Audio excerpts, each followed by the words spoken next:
اور صحیح بخاری صحیح کتاب ہے، یعنی اس کتاب میں مولا علی امیر المومنین کی شان میں پتہ کتنی حدیثیں ہیں؟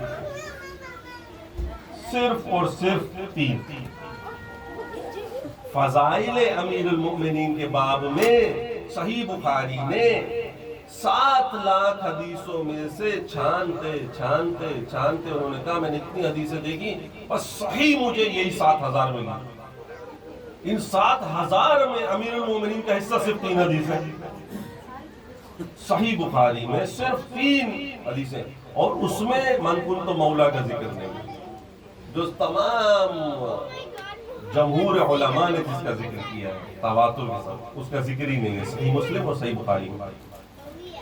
اس میں لیکن یہ حدیث ہے، یا علی انت منی بمنزلت ہارون من موسیٰ الا انہ لا نبی بعدی، یا علی تجھ کو مجھ سے وہی نسبت ہے جو ہارون کو موسیٰ سے تھی، مگر میرے بعد کوئی نبی نہیں ہے۔ موسیٰ کے بعد تو ہارون نبی تھے، لیکن میرے بعد کوئی نبی نہیں ہے۔ تو ہارون کے لیے دعا کیا مانگ رہے ہیں موسیٰ کہہ رہے ہیں اس کو میرا وزیر بنا دے، اس کو میرے کام میں میرا شریک بنا دے۔ اور اسی طرح حضور نے پھر دعا مانگی، قل رب ادخلنی مدخل صدق واخرجنی مخرج صدق، بار الہ مجھے اس طرح شان سے داخل کر، رب ادخلنی مدخل صدق، سچائی کے ساتھ داخل کر، واخرجنی مخرج صدق، اور سچائی کے ساتھ نکال، یعنی شہر مدینہ مکہ میں داخل کر اور ادھر نکال۔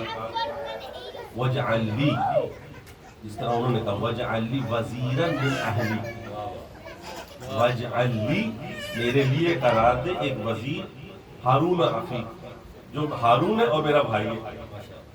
اسی طرح حضور نے بھی دعا کی وجعل لی میرے لیے قرار دے من لدن کا اپنے پاس سے سلطان النصیرہ، ایک ایسا سلطان، ایک ایسا مددگار جس کی مثل کوئی ہو ہی نہ۔ رب ادخلنی مدخل صدق واخرجنی مخرج صدق واجعل لی من لدنک سلطانا نصیرا، ناصر مدد کرنے والا، ناصر مدد کرنے والا، اور نصرت مدد،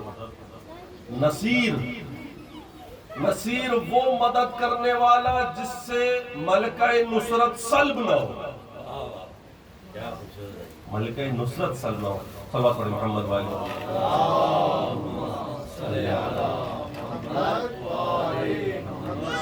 تو قرآن میں بھی آپ کو یہ جگہ جگہ ملے گا کہ جس طرح ہارون ہے موسیٰ کے لیے، اسی طرح مولا علی ہیں رسول خدا کے، تو بلا فصل جانشین یہی خلافت ان کے پاس۔ اسی لیے ہم جو کہتے ہیں کہ یہ جو قرآن کی آیت ہے وَنُرِيدُ أَن نَّمُنَّ عَلَى الَّذِينَ اسْتُضْعِفُوا فِي الْأَرْضِ وَنَجْعَلَهُمْ أَئِمَّةً، کہ ہمارا ارادہ یہ ہے کہ میں چاہتا ہوں وَنُرِيدُ أَن نَّمُنَّ عَلَى الَّذِينَ اسْتُضْعِفُوا، وہ لوگ جو زمین میں کمزور بنا دیے گئے ہیں، وَنَجْعَلَهُمْ أَئِمَّةً، ہم ان کو امام بنائیں گے، وَنَجْعَلَهُمُ الْوَارِثِينَ، اور ہم ان کو زمین کا وارث بنا دیں گے، ان کو زمین کا وارث قرار دیں گے۔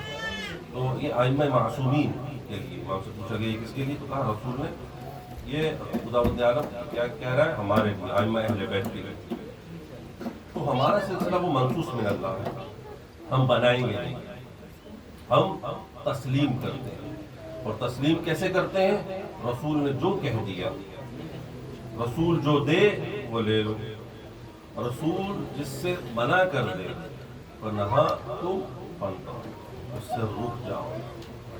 تو یہ ہمارا کرائٹیریا۔ لیکن اب خلیفہ اول کے دور میں صلوات پر محمد والے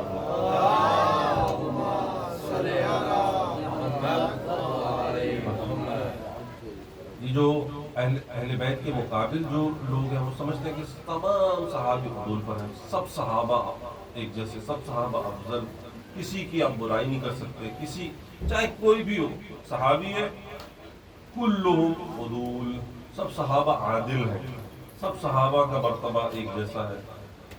اب چاہے ایک صحابی نے دوسرے کو قتل کیا ہو، ایک صحابی نے دوسرے پر الزام لگایا ہو، جو کہ ہوا، مالک بن نویرہ صحابی رسول تھے، رسول نے ان کو عامل زکوٰۃ بنایا تھا، صدقات پر معمول کیا تھا کہ یہ لیں گے، اور بہت ہی نیک اور امن پسند صحابی مالک بن نویرہ، یعنی رسول کے زمانے میں ان کی ایک مرتبہ تھا، اس سے پہلے بھی وہ بت پرستی وغیرہ اس میں نہیں تھے، لیکن جب یہ خلیفہ اول اور خالد بن ولید، اور ظاہر خالد بن ولید ان کے جاتے ہیں ادھر اور زکوٰۃ کے بہانے ان کا قتل کر دیتے ہیں، زکوٰۃ کے بہانے قتل کر دیتے ہیں۔ اور علامہ امینی لکھتے ہیں، علامہ امینی جو صاحب الغدیر ہیں، علامہ امینی لکھتے ہیں کہ چونکہ ان کی زوجہ پر نظر پڑ گئی تھی خالد بن ولید۔ اب یہ خالد بن ولید کون ہے؟ جن کو مسلمان کہتے ہیں سیف اللہ، اللہ کی تلوار، یہ اللہ کی تلوار ایسی ہوتی ہے۔ مالک بن نویرہ کا قتل کیا اور ان کی زوجہ سے نکاح کیا، اور جو ولیمے کی دیگ پکی، اب یہ میں اپنی طرف سے نہیں کہہ رہا، یہ تاریخ کی کتابوں میں، ولیمے کی جو دیگ پکی اس کے نیچے لکڑیاں کی آگ نہیں جلائی گئی، مالک بن نویرہ کا سر رکھا گیا، اور جو دوسرے ان کے ساتھی تھے ان کو قتل کیا، ان کا سر رکھا، اس کی دیگ پکائی تھی۔ یہ جب پہنچے اور جب خلیفہ دوم کو پتہ لگا، انہوں نے کہا تم نے یہ غلط کام کیا، تجھے سنسار کروں گا۔ لیکن خلیفہ اول نے کہا نہیں، خلیفہ اول کو معلوم تھا غلط کام، لیکن کہا کہ تو اس کی زوجہ کو طلاق دے، زوجہ کو طلاق دے دے، اور میں دیت دینے کے لیے تیار ہوں اس کی والدہ کو، مالک بن نویرہ۔ اس کا مطلب ہے آپ دیت دینے کے لیے تیار ہیں، اس کا مطلب ہے خون بہایا گیا اس کا۔ آپ سمجھتے ہیں کہ وہ حق پر تھا مالک بن نویرہ، اتنا تو سمجھتے ہو، لیکن اتنی ہی دیانت کر لیتے کہ اس کو معزول کر دیتے، اس کو نکال دیتے، سنسار نہیں بھی کیا، اس کو قتل نہیں بھی کیا، کم سے کم اتنا ہی کر دیتے۔ تو کہتے ہیں نہیں، جو تلوار اب نکل گئی ہے اللہ نے نکالی ہے، میں وہ واپس نہیں کروں گا۔ تو اللہ نے نکالی ہے تلوار، یہ اللہ نے کہا تھا مالک بن نویرہ کا قتل کرو، رسول خدا کا صحابی اس کو قتل کرو۔ تو یہ اگر ایسے کام یہ مسلمانوں نے یہ اس طرح سے کرنے تھے، تو اب ہم علامہ امین نے اس پر حاشیہ لکھا، اس پہ کہا کہ وہ کون سا گناہ تھا جو مالک بن نویرہ نے کیا تھا جس کی وجہ سے وہ قتل ہوئے؟ کون سا گناہ تھا؟ کیا اس نے کوئی ایسا گناہ کیا؟ وہ رسول اللہ پر ایمان رکھتا تھا، وہ اللہ پر ایمان رکھتا تھا، وہ مسلمان تھا، صرف اس وجہ سے کہ وہ ایک خاص بندے کو زکوٰۃ نہیں دے گا تو اس وجہ سے کوئی مرتد ہو جاتا، کوئی مورد کافر ٹھہرایا جاتا ہے، ایسا تو نہیں ہوتا۔ اسی وجہ سے اسلام بدنام ہوا۔ یہ اسلام بدنام آج طالبان اور داعش کی وجہ سے نہیں ہے، یہ وہ روایت وہاں سے چلی ہے، یہ وہ دہشت گردی وہاں سے، رسول کے بعد جب دہشت گردی شروع ہوئی یہ وہاں سے چلی۔ صلوات پڑھیں محمد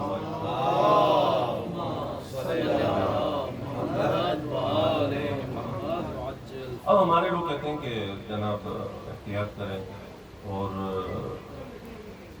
محبت کی فضا ہونی چاہیے۔ کہتا ہوں محبت کی فضا ہونی چاہیے۔ ہمارے دوست ہیں اہل سنت برادران، ہم احترام کرتے ہیں عقیدوں کا، لیکن ہمارا جو اختلاف ہے وہ اختلاف ہے، لیکن ہم احترام کرتے ہیں، ہم ان کے ساتھ رہتے ہیں، ہم ان کے ساتھ کھاتے ہیں، ہم ان کے ساتھ پیتے ہیں۔ ہمارے مہاراجوں نے کہا ہے کہ ان کو برا نہ کہو اور ہم برا نہیں کریں۔ ہم تو تاریخ پڑھ رہے ہیں، تاریخ پڑھنے میں تو اپنے بچوں کو بھی نہ بتائیں، کیا اپنے آنے والی نسلوں کو نہ بتائیں کہ کیا ہوگا، کل کو سب غدیر بھول جائیں، کل کو سب ثقیفہ بھول جائیں، کل کو سیدہ کا حق بھول جائیں۔ سب صحیح تھا، سب لوگ حق پر تھے، تو ایسی نسلیں پیدا ہوں گی سب حق پر۔ ہمارے مہاراجی نے کہا احترام کرو، سنی ہمارے بھائی ہیں، احترام کرو، لیکن کیا ہم اتنا احترام کریں کہ ہم وہی بن جائیں؟ ایسا نہیں ہو سکتا۔ احترام اپنی جگہ پر، مگر یہ کہ یہ باتیں بتانا بھی ضروری ہے اور پتہ ہونی چاہیے، لیکن ایک وحدت کی فضا وہ اور چیز ہے۔ ہم لا الہ الا اللہ پڑھے کرتے ہیں، محمد رسول اللہ پڑھے کرتے ہیں، کعبہ پڑھے کرتے ہیں، ٹھیک ہے، ہم اسلام پر اکٹھے ہیں۔ جس پر مسلمانوں کو اکٹھے ہونا ہے اس پر اکٹھے نہیں ہوتے۔ فلسطین کے مقابلے میں لڑو، 57 ملک کیا ستو پیا بھائی، 56 اسلامی ملک، اور اعتراض کرتے ہیں کہ اس کے خلاف کیوں نہیں اٹھ رہے؟ یہ یورپ جو ہے یہ یوکرائن میں جنگ لڑ رہا ہے اور اس کے اوپر تو بولتے ہیں، اور یہ یورپ کیوں نہیں بول رہا؟ اور بھائی یورپ نے کیا ٹھیکہ لیا ہوا ہے؟ جب آپ 56 اسلامی ممالک نہیں بولتے تو یورپ کیوں بولے گا؟ اور بولنا بھی نہیں چاہیے. جب آپ لوگ سو رہے ہیں تو پھر غفلت کی نہیں. ایک ہی ملک ہے جو بولتا ہے, ایک ہی ملک ہے جو مدد کرتا ہے, ایک ہی ملک ہے جو فلسطین کی آواز میں آواز ملاتا ہے. کیونکہ آپ اس کو نہیں مانتے, اس لیے آپ ہمارے ساتھ نہیں. صلوات پڑھیں محمد والے.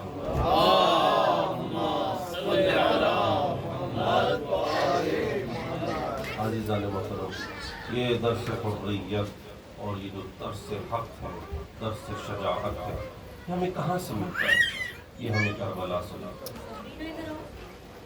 تاریخ شاہد ہے کہ جب بھی ظلم کے خلاف کوئی قوم اٹھی ہے, وہ یہی حسینی قوم, وہ یہ حسین کے ماننے والے, وہ علی اکبر کے سچے پیروکار, وہ حضرت قاسم کے ماننے والے, وہ عباس علمدار کا علم اٹھا کر لڑنے والی قوم, وہ یہی سرفروش قوم, وہ یہی جان فروش قوم, یہی ہے جو ظلم کے خلاف ہے. کوئی بھی ظلم ہو, کسی دور میں بھی ہو, یہی ہے. کیونکہ حسین ابن علی سلام اللہ علیہ, انہوں نے جب ارشاد فرمایا کوفے کے مقابل میں, الا وان الدعی ابن الدعی قد رکض بین اثنتین بین السلۃ والذلہ, یہ مجھے دو راہوں پر کے درمیان چھوڑ جانا چاہتا ہے. یہ چاہتا ہے, یہ ابن زیاد, مولا نے اشارہ کیا, یہ چاہتا ہے, کیا چاہتا ہے کہ میں دو راہوں کے درمیان چھوڑ دوں, ایک کو چن لوں, ذلت یا عزت, بین السلۃ والذلہ. اور مجھے ذلت تو قبول نہیں ہے, مجھے موت قبول ہے, موت قبول ہے. اسی لیے عزیزان محترم, 72 شہداء جس طرح میں عرض کر چکا ہوں, ان میں کیا کیا سرفروش شہداء تھے, جن میں نے سب سے پہلے عرض کیا تھا قیس بن مصعب سیداوی, اور پھر ہانی بن عروہ, اور مسلم بن عقیل کی آپ شہادت سن چکے ہیں, اور حبیب ابن مظاہر, اور مسلم بن اوسجہ, زہیر ابن تین بجلی, حر, علی بن حر, اور یہ سب, اور عابس بن شبیب شاکری, اور جون. اتنی ڈھلتی عمر ہے جون کی, لیکن آ گئے ہیں میدان میں. مولا کہتے ہیں تم جاؤ, تم جاؤ جون, مجھے معلوم ہے کہ تم جان دینے کے لیے سرفروشی, میں تمہاری جانتا ہوں, لیکن تمہیں وہی اجر ملے گا. مگر جون ہے کہتے ہیں نہیں, آپ کی راہ میں مولا کٹ مروں بجائے اسے کہ میں زندہ رہوں. عابس بن ابی شبیب شاکری, ان کا کیا مرتبہ ہے, بیٹا قتل ہو گیا, خود میدان میں آئے, اور اتنے بہادر, اتنے شجی کہ الا رجل, کہ پکار کر رجس پڑھتے ہیں کہ ہے کوئی مرد تو آئے مقابلہ کرے.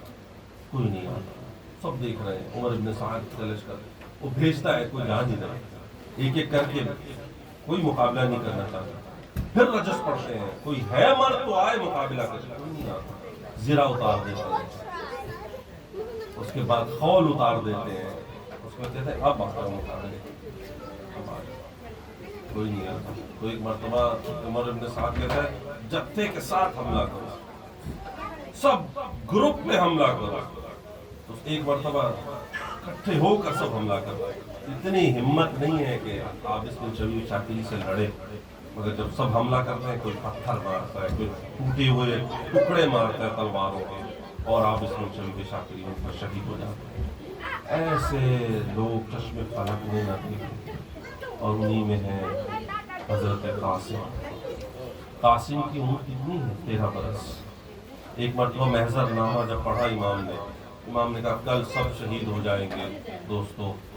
تو ایک مرتبہ سن لیا, قاسم بھی موجود تھے شب عاشورا, سنا, اور اگلے دن لیکن کشمکش چل رہی ہے قاسم کے ذہن میں.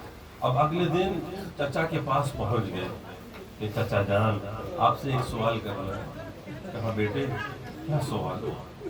کہا چچا انا من فی قتل, جو محضر نامہ آپ نے پڑھا کیا اس میں میرا نام بھی ہے؟ قاسم سمجھ رہے ہیں کہ میں چھوٹا ہوں, شاید چچا کہیں کل سب قتل ہوں گے مگر بچے نہیں قتل ہوں گے, مگر مجھ جیسے نہیں, مجھ جیسے بچ جائیں گے. کیا اس محضر نامے میں چچا میرا نام ہے؟ امام نے کہا قاسم میں تجھے اس سوال کا جواب بعد میں دوں گا، پہلے مجھے یہ بتا کیف الموت عندک، قاسم تیرے نزدیک موت کیسی ہے؟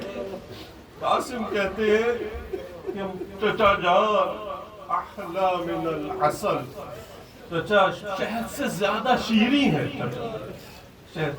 کہا تو پتا ہے تو کس کی نشانی ہے؟ تو میرے بھائی حسن کی نشانی ہے، تجھے دیکھتا ہوں اپنے بھائی کو دیکھتا ہوں، میرے بھائی کی نشانی ہے، تجھے کیسے اجازت دے دوں؟ ایک مرتبہ امام کو معلوم ہے شہید تو ہے، مگر زبان سے جاری نہیں کرتے کہ جس کو بھیج دوں میدان میں، نہیں بھیجنا چاہتے، بس وقت گزر رہا ہے۔ قاسم ام فروا کے پاس جاتے ہیں، ماں کے پاس، کہ اماں چچا نے اجازت نہیں، چچا اجازت نہیں دے رہے۔ ایک مرتبہ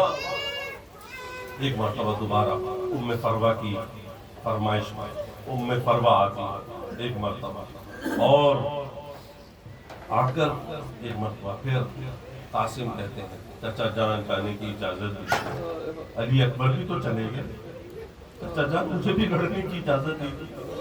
کہا کہ تجھے لڑنے کی کیسے اجازت دوں؟ تو جانتا ہے کیوں؟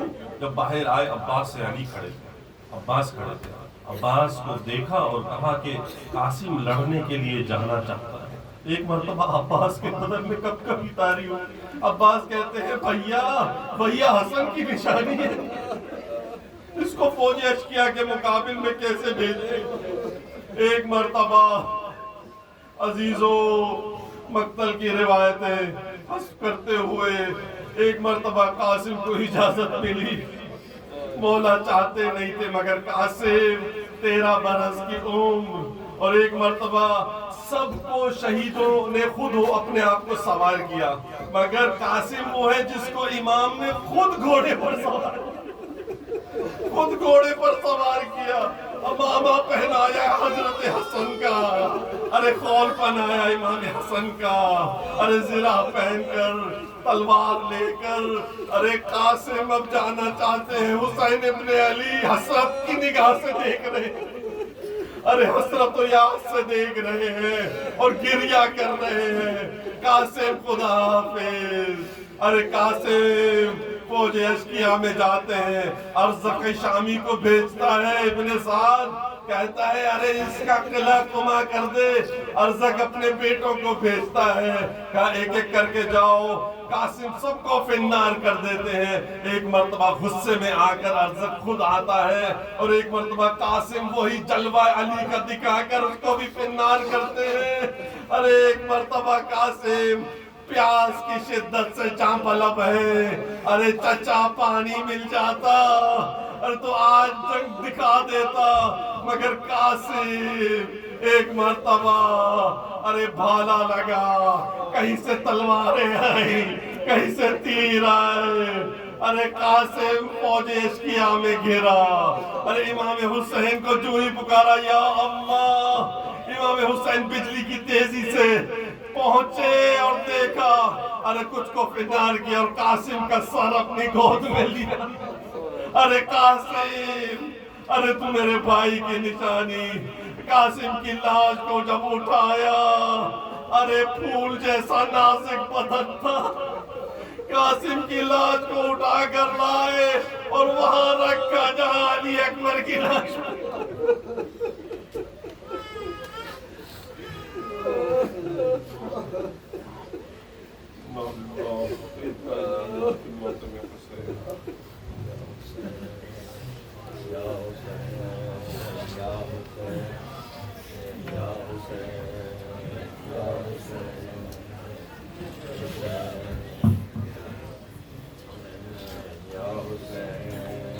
یا حسین